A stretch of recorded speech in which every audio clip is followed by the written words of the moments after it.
Hello and welcome back to my photography channel.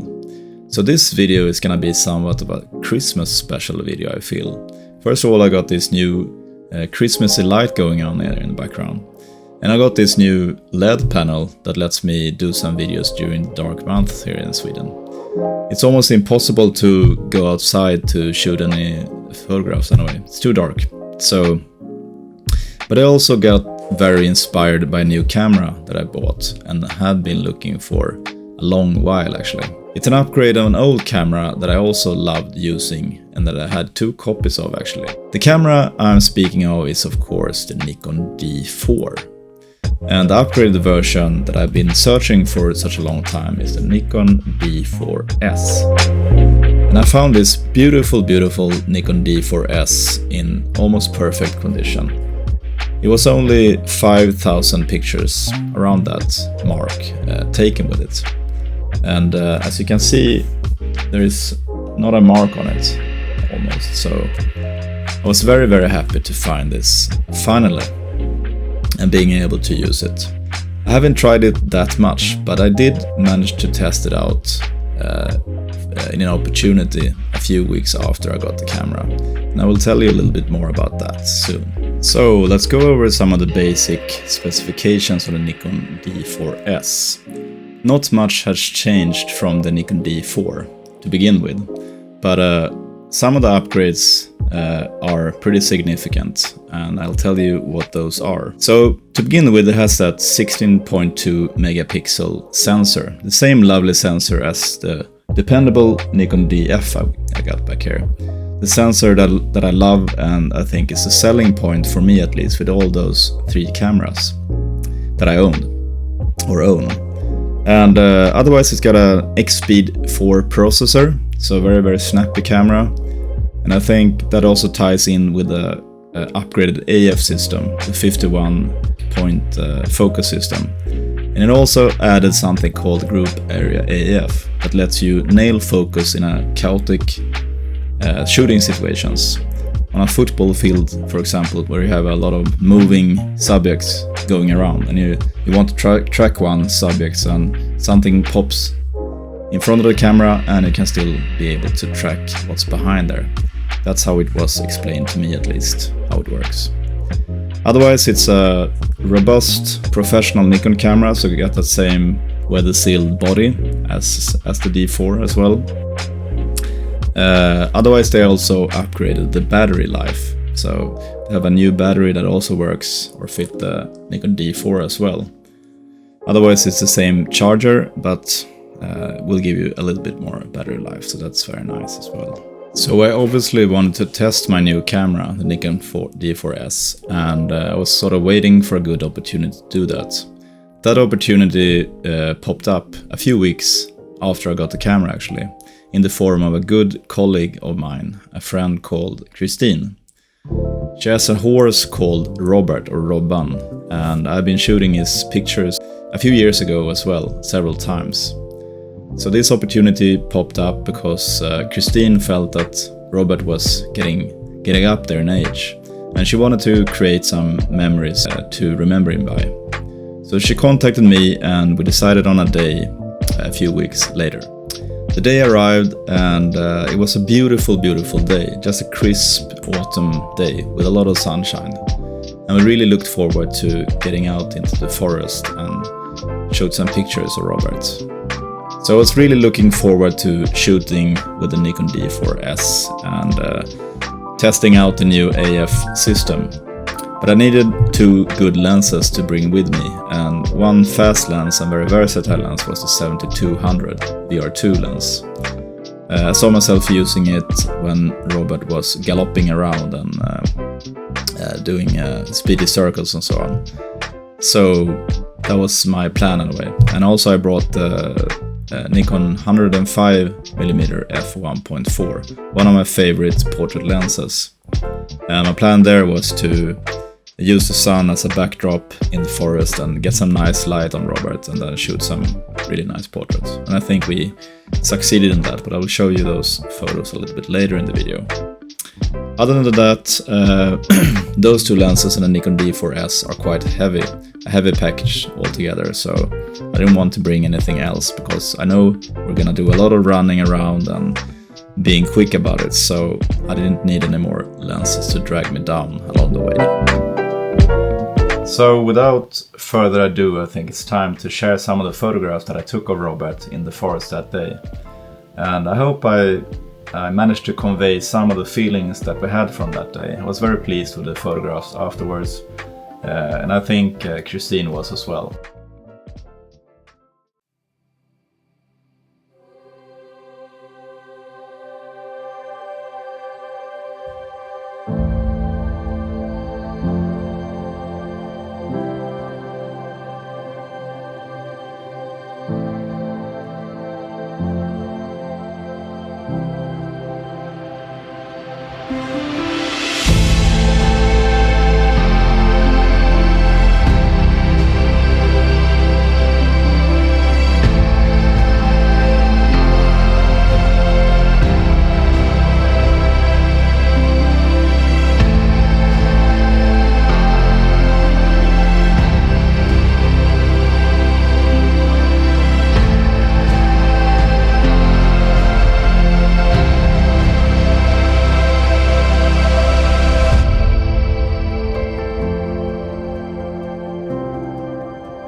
So I hope you enjoyed that slideshow with some of the photographs that me and Christine chose and liked from that day.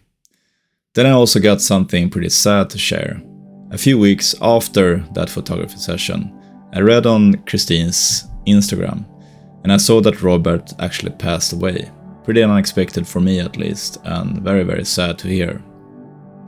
But I'm just so lucky and honored to have met Robert and shoot his pictures a few times in the past, and also that Christine chose to contact me to make some beautiful memories to remember him by.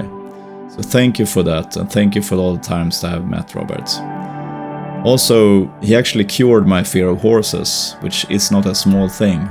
I used to be pretty scared of all horses, thinking them so big and intimidating. So being around Robert and shooting his pictures those times in the past and also this time made me less scared and more calm around horses. So thank you for that, Robert. And rest in peace, man. You deserve a good afterlife. So thank you. Thank you for the memories.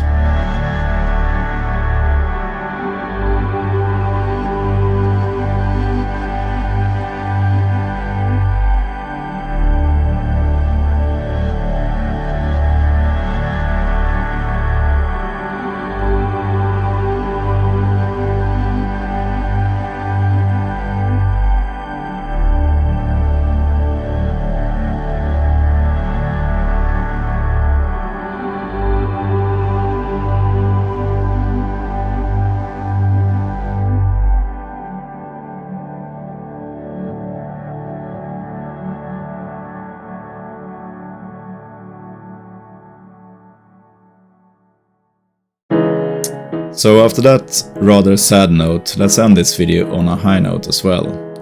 As we're talking about the Nikon D4S here, was it a worthy upgrade from the Nikon D4 that I already loved using? And I would say so, yes, for sure.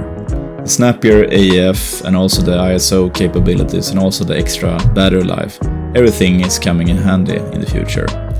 So I'm very, very happy to have found this camera that will last me a lifetime, hopefully.